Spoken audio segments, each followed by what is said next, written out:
BioChannel, el Señor les bendiga. Es un gusto estar con ustedes para compartir la lección de esta semana.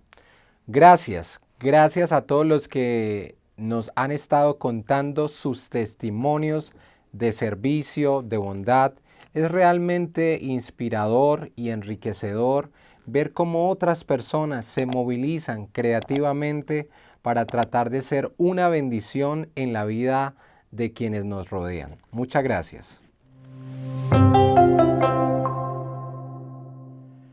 Dios desea lo mejor para sus hijos. Dios desea que tengan éxito en sus proyectos. Así lo dice la palabra. Y todo lo que hagas te saldrá bien. El Señor prosperará toda la obra de tus manos. El problema es que la palabra éxito, como por ejemplo la palabra felicidad, son relativamente modernas y los imaginarios con los cuales llenamos esas palabras pues pueden estar en contravía, pueden estar desequilibradas, sesgadas, parcializadas, pueden ser cosas que realmente disten de lo que Dios entiende como plenitud de vida, como plenitud de éxito. Por ejemplo, si un árbol de mangos diera guanábanas, diríamos que es un árbol exitoso. Bueno, es un árbol de mangos, se suponía y se esperaba que la plenitud de su existencia era dar mangos. Entonces, podríamos acordar definir éxito como el cumplimiento del propósito de Dios para tu vida y no simplemente la consecución de estándares materiales o estándares que una generación tiene de moda. Durante esta semana vamos a estar explorando algunos principios bíblicos para cumplir ese propósito de Dios, para alcanzar esa definición de éxito, pero al mismo tiempo eso no excluye lo otro, es decir, encontrar tu propósito de vida no necesariamente excluye que tengas bendición material, de ninguna manera. Se puede encontrar los dos y de hecho, como vamos a ver, es muy probable que dadas ciertas circunstancias, cuando una persona encuentra su propósito de vida y está completamente apasionada con ese propósito de vida, pues como resultado va a tender a fluir cierto nivel de riqueza, cierto nivel de prosperidad. Alguien ha dicho que la mayoría de la gente invierte la primera parte de su vida en arruinar el resto de ella. Y eso es muy cierto. Desafortunadamente, es en la juventud cuando se toman las decisiones que marcarán en gran parte el curso de la vida. Es en la juventud donde se adquieren los valores, los hábitos, las conductas, los esquemas mentales, la manera de afrontar los conflictos y las crisis que luego servirán como un kit de herramientas para que la persona camine por la vida. Y bueno, la realidad es que gran parte de la gente cree que la juventud es un tiempo de licencia donde pueden hacer locuras y que luego se van a juiciar y que entonces sí todo va a salir bien. Y como resultado de esa idea equivocada, pues mucha gente se ve limitada en lo emocional, en lo espiritual, en lo existencial y hasta en lo económico por las decisiones que tomó en su juventud. La lección nos decía esta semana que es muy importante priorizar a Dios durante los primeros años de la vida. Lo que en esos primeros años, la niñez y la juventud, se cultive en comunión con Dios, se logre arraigar en la presencia del Señor, en buscar a Dios, va a bendecir a las personas de una manera muy especial que no tendrían si deciden buscar de Dios más adelante. Y también justamente buscar de Dios tempranamente en la vida, pues le va a dotar de decisiones para que pueda, de sabiduría, para que pueda tomar buenas decisiones, entre las cuales está la formación de una familia, la elección de un cónyuge. Es notorio que, por ejemplo, entre los judíos, antes de que el hombre se pudiera casar, lo más común era que él primero tenía que gozar de cierto estatus económico y de cierta estabilidad económica y de una vocación y un arte ya plenamente desarrollado. Entonces, cuando el hombre alcanzaba esa plenitud material, podía contraer matrimonio. Y esto se convertía en un incentivo para los hombres. Querían casarse, bueno, primero tenían que desarrollarse económicamente y luego no poner a pasar necesidades a su esposa, sino que ya la pudieran traer algo más cómodo. Además, tenían que pagar la dote. Así que este es un buen principio. Empieza temprano buscando de Dios. Y quizás en muchos casos lo más recomendable sea que antes de formar una familia hayas tomado decisiones que te permitan consolidarte económicamente. El otro día alguien me dijo que en su finca llegó un pajarito y ese pajarito hizo el nido y después llegó con otra avecita que era como su pareja y allí hicieron un nido. Lo notorio era que el nido lo construyó primero el pájaro y luego de que tuvo su nido entonces trajo a su pareja y trajo también otros pajaritos allí, pues, es decir, tuvieron hijos. Y creo que eso es una bella lección de la naturaleza. Debería ser el orden a seguir. Ojalá si hay muchachos aquí escuchando esto puedan tomar este buen criterio como un norte guiador. Y cuando una persona se encamina desde temprano, es muy probable que se conserve, porque tendemos a repetir en la segunda mitad de nuestra vida lo que fue y lo que desarrollamos durante la primera mitad. Así que si tú quieres ser exitoso, empieza temprano, joven, lo más pronto que puedas, a buscar de Dios, a tomarte en serio las cosas de Dios. No basta ir a la iglesia, no basta jugar a la iglesia, hay que tomarse en Dios, comprobar si Dios es real o es un cuento de hadas, tener una experiencia personal con Dios que te capacite, que te oriente, que te llene de valores. Y luego proponte desarrollarte vocacional, profesional, económicamente, antes de conformar una familia para que te ahorres muchos dolores de cabeza. Hay un gran conjunto de tradición cristiana que considera el trabajo como parte del castigo de Dios a la humanidad por el pecado. Pero una mirada más cuidadosa al Génesis nos revela que la misión de trabajar fue dada incluso antes del pecado. Solo que después del pecado aparecen otras descripciones complementarias al trabajo, que el trabajo sería difícil, que el trabajo sería frustrante, que la tierra te produciría espinas y cardos. Por ponerlo usando una palabra de la ciencia, antes del pecado existía el trabajo, después del pecado existe el trabajo más la entropía, es decir, la ley según la cual todo tiende a dañarse, todo tiende a degenerarse, todo tiende al caos. Entonces, después del pecado, el trabajo sigue siendo una bendición, pero adquiere una nueva dimensión, la dimensión de luchar contra el caos, del esfuerzo humano de tratar de gobernar el caos, lo impredecible, lo catastrófico de la existencia. Entonces, el trabajo siempre ha sido una bendición, pero después del pecado, el trabajo y las energías vitales del ser humano se tienen que direccionar a otras cosas distintas que no existían antes del pecado. Por ejemplo, ¿cómo sería la medicina, la práctica de la medicina si no existiera el pecado? No habría enfermedad que combatir. ¿A qué se dedicarían esas fuerzas creativas, esa energía mental? A otras cosas diferentes, a contrarrestar los efectos del pecado. Pero habría trabajo, sin lugar a dudas habría trabajo. Así que el trabajo es una bendición por varias razones. La primera de ellas es porque los seres humanos desocupados son muy peligrosos.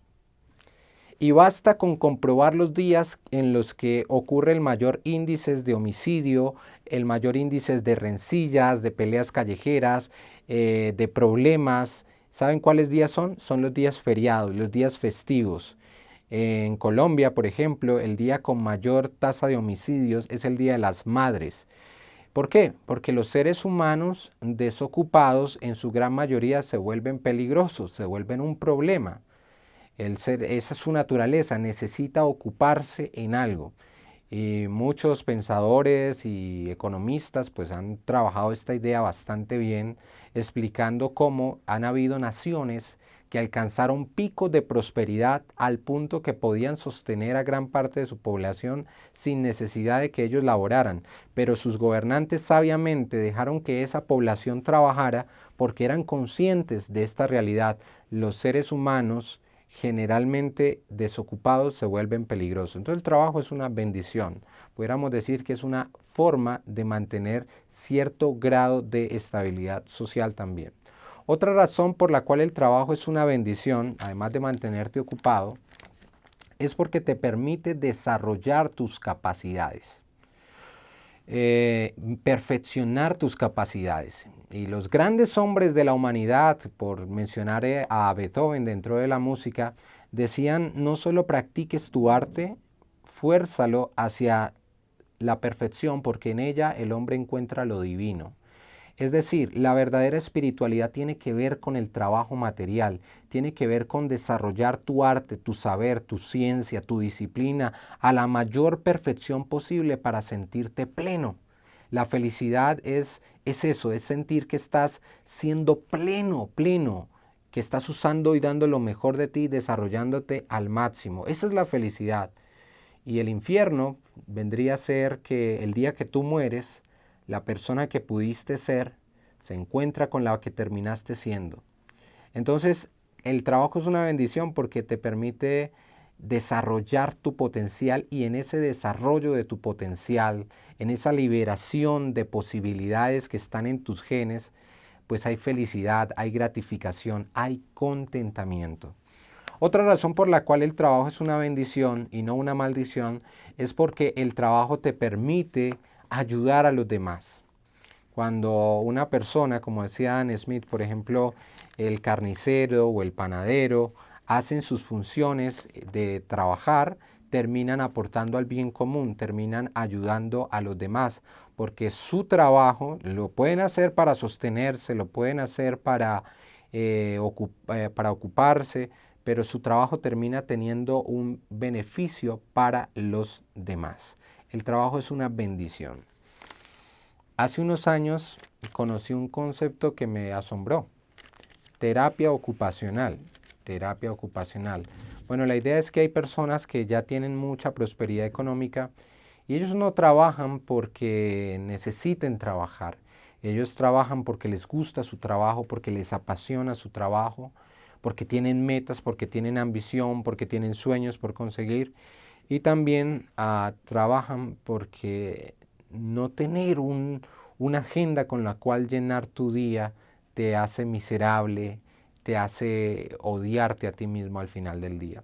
Así que la bendición del trabajo es una realidad. Míralo como una oportunidad de servir a Dios, porque cuando tú haces bien tu trabajo, glorificas a Dios como si estuvieras en la iglesia cantando, entiéndelo.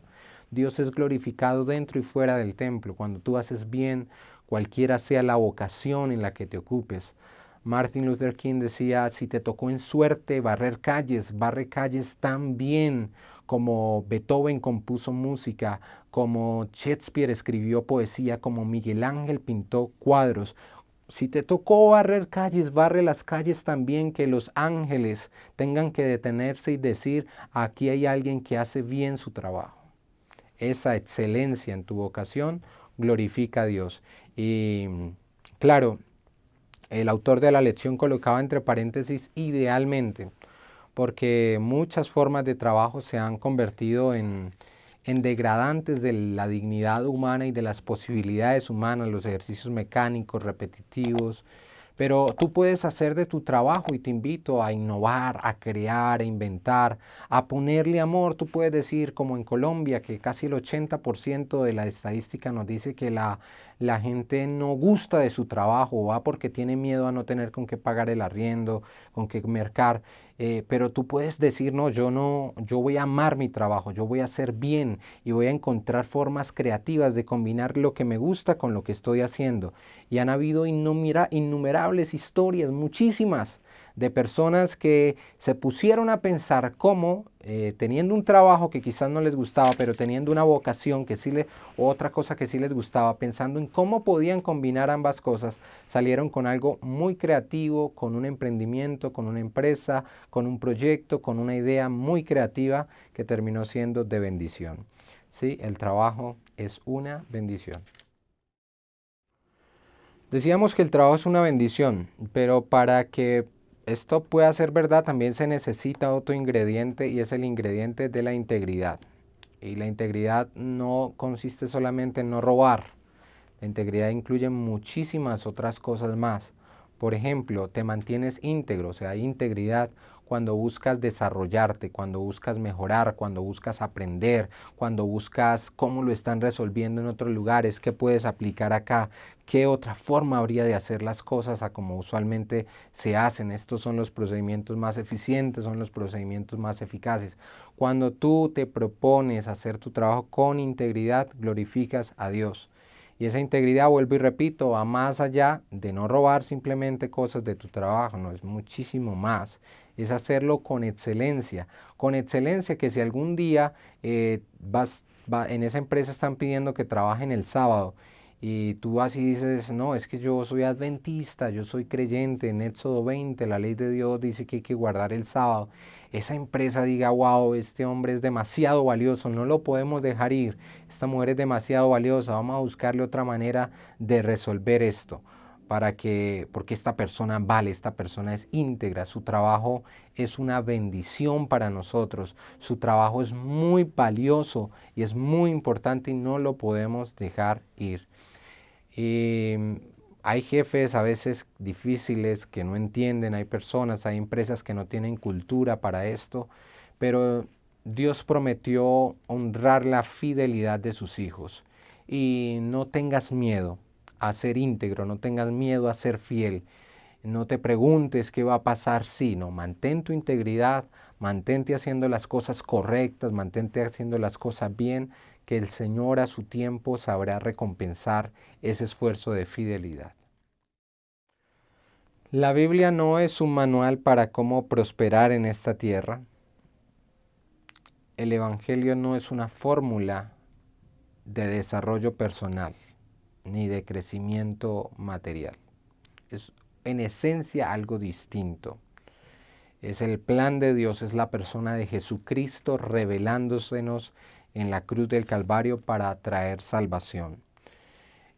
Ahora, una de las grandes énfasis de la cristiandad de la posguerra es ver todo en términos de beneficio, de costo-oportunidad, de beneficio-castigo. Entonces a veces aplican esa lógica de beneficios al Evangelio, es decir, ¿qué beneficios me trae el Evangelio para yo aceptarlo? ¿Qué beneficios me trae el Evangelio para yo creer que es verdadero? Y es un error, la verdad no depende de los beneficios que te traigan. El Evangelio no es Evangelio porque te traiga beneficios solamente. No, no es eso. Nosotros ya no debemos funcionar en una lógica de beneficios, ni en una lógica de premios, ni en una lógica de honor o vergüenza. Funcionamos en una lógica diferente que es la revelación de la palabra de Dios, en la lógica de agradar al Señor, de ser fieles a Dios, de participar de la salvación que Él nos ha dado. Por eso es que en el mundo hay mucha gente que sin siquiera leer la Biblia, sin nunca haber ido a una iglesia, son muy prósperos, porque se puede ser rico por medio de la corrupción y no de la capacidad. Se puede ser rico por otras maneras distintas a la creación de valor, de soluciones, de aporte, de capacidades. Se puede ser rico también, aunque sea por un corto periodo, porque la mayoría de esa gente que logra su riqueza mediante las cosas mal hechas, esa riqueza se les acaba pronto y con ellos también hasta la vida en muchos casos. Pero es que la Biblia no se trata de cómo hacerte rico. Tampoco es una condenación a la pobreza. La Biblia se trata de algo diferente. Se trata del mensaje de Dios de salvación preparándote para la vida eterna. Porque aún en este mundo, aunque tú hicieras todo bien, el pecado encontraría una manera de entrar y arruinar tu paraíso. Entonces, lo que nosotros estamos acá es preparándonos para la vida eterna. Y debemos recordar eso. No solo los beneficios que el Evangelio me da aquí y ahora, que los da muchos, muchos. Hemos mencionado en esta semana que hasta materialmente es una bendición estar en los caminos de Dios. Pero ese no es el principal propósito del Evangelio. Ese no debe ser nuestro deseo ni lo que perseguimos. Lo que nosotros debemos perseguir es la gloria de Dios en la salvación de nuestras almas y en la salvación de otras almas. Y esa salvación tiene una parte acá, pero se consumará plenamente en ese mundo donde pisaremos el oro. Algunos estudios sugieren que cuando una persona muy pobre adquiere una tradición cristiana, particularmente protestante, es en promedio 2 o 3 generaciones que, si logra conservarse el Evangelio, va a contribuir a la profesionalización, a el crecimiento material también, pues, de esa familia. Es una bendición estar en los caminos de Dios, pero estamos buscando una patria celestial, estamos buscando otro lugar. Nuestra ciudadanía no es de este mundo, somos aquí errantes y peregrinos. Y quiero invitarte esta semana que, aunque este mundo no es nuestro hogar, nos compartas cuáles son algunas de las bendiciones que Dios ha dado en tu vida. Y también nos compartas cómo esas bendiciones te han ayudado a crecer en el deseo de alcanzar la vida eterna. Por ejemplo, alguien tiene un hijo, excelente que tenga un hijo, y está feliz porque su hijo llegó y disfruta de su hijo aquí en la tierra, pero al mismo tiempo su deseo de parecerse al Padre Celestial y de que él y su hijo alcancen el reino de los cielos, pues se convierte en un propulsor para que la mirada se coloque en las cosas de arriba y no en las de la tierra. Algo así, cómo estar en los caminos de Dios te ha bendecido en esta vida y cómo te está preparando para la venidera. Dios te bendiga.